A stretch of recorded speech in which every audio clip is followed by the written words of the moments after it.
രാഹുൽ ഗാന്ധി ഉയർത്തിയ തെരഞ്ഞെടുപ്പ് അട്ടിമറി ആരോപണത്തിൽ രാജ്യവ്യാപക ക്യാമ്പയിൻ ആരംഭിക്കാൻ കോൺഗ്രസ് അധ്യക്ഷൻ മല്ലികാർജ്ജുൻ ഖാർഗെയുടെ നേതൃത്വത്തിൽ തിങ്കളാഴ്ച പ്രത്യേക യോഗം ചേരും. ക്രമക്കേട് അന്വേഷിക്കണമെന്നാവശ്യപ്പെട്ട് കർണാടകയിൽ കോൺഗ്രസ് സംസ്ഥാന തെരഞ്ഞെടുപ്പ് കമ്മീഷനെ സമീപിച്ചു. പ്രതിപക്ഷ നേതാവ് രാഹുൽ ഗാന്ധി ഉന്നയിച്ച വോട്ടർ പട്ടിക ക്രമക്കേടിൽ തെരഞ്ഞെടുപ്പ് കമ്മീഷനെതിരെ പ്രതിഷേധം ശക്തമാക്കാനാണ് നീക്കം. രാജ്യവ്യാപകമായി കോൺഗ്രസ് പ്രത്യേകം ക്യാമ്പയിനുകൾ നടത്തും.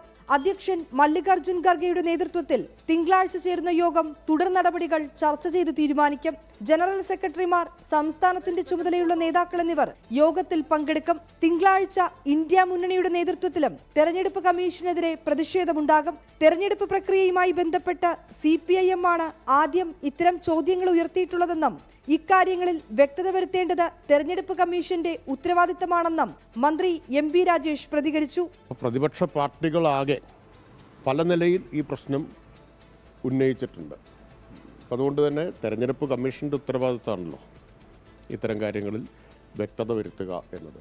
രാഹുൽ ഗാന്ധിയുടെ ആരോപണങ്ങൾക്ക് പിന്നാലെ കർണാടകയിലെ എല്ലാ മണ്ഡലങ്ങളിലും വോട്ടർ പട്ടികയിൽ ക്രമക്കേട് നടന്നിട്ടുണ്ടെന്നും അന്വേഷിക്കണമെന്നും ആവശ്യപ്പെട്ട് കോൺഗ്രസ് സംസ്ഥാന തെരഞ്ഞെടുപ്പ് കമ്മീഷന് നിവേദനം നൽകി. 24 ഡൽഹി.